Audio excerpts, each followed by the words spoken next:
You ask Tiger to solve. This deals with linear equations with one unknown. The final result is p equals -5/2. Let's solve it step by step. Simplify the expression. Group like terms. Simplify the arithmetic. Group all constants on the right side of the equation. Subtract 10 from both sides. Simplify the arithmetic.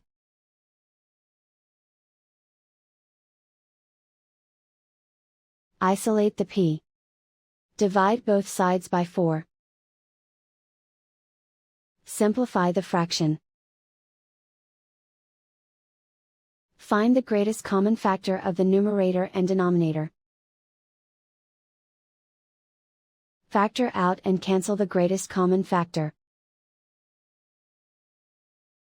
And so the final result is p equals -5/2.